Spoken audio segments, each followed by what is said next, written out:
sinulatan na ni Vice President Sara Duterte ang Chief of Staff ng Armed Forces of the Philippines na si General Romeo Brawner Jr. na hindi natatanggapin ng pangalawang Pangulo ang security details na ibibigay sa kanya. Kasabay nito ay naghahanap na si VP Sara ng security provider dahil wala na aniya siyang tiwala sa AFP. Narito ang balita ni Almar Forzuelo. Sumulat na si Vice President Sara Duterte kay Armed Forces of the Philippines or AFP Chief of Staff General Romeo Brawner Jr. kaugnay sa kanyang hiling na hindi na niya tatanggapin ang mga security details na ibibigay sa kanya.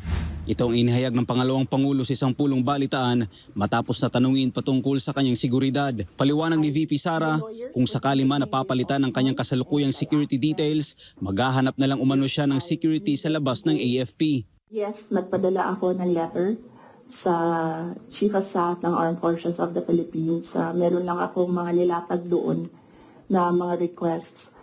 Pinakauna doon is hindi na kami tatanggap, hindi na ako tatanggap ng replacements.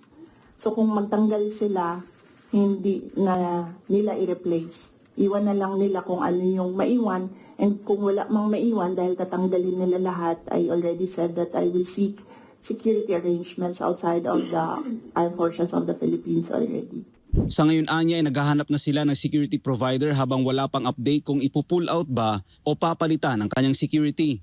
Yes, wala pang update doon sa pull out and replacement. Nag-aantay kami sa Armed Forces of the Philippines kung kailan nila gagawin yon. We are exploring private security services. Samantala muli namang binigyang diin ni VP Sara na hindi siya ligtas sa kamay ng AFP dahil sa pagiging bias ng kasalukuyang administrasyon at inihalimbawa nito ang Department of Justice o DOJ na walang ginawang hakbang upang imbestigahan ang banta sa kanyang buhay na dapat ginagawa ng administrasyon.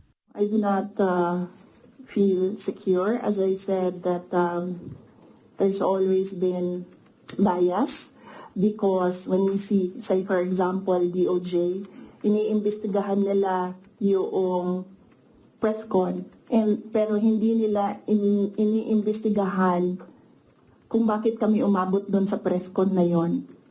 Iniimbestigahan nila ang threat ko, pero they've not ever investigated threats against me, which are all documented, but we do not give them the information because we don't trust them at all. Sinagot din ng Vice Presidente ang paratang sa kanya na imaginary o haka-haka lang umano ang banta sa buhay niya. We have documents, sir. We have screen caps, we have photos, we have police blotters, we have everything on file. But I never talked about it before because I felt na it was part of my job as Vice President. You get that, aba?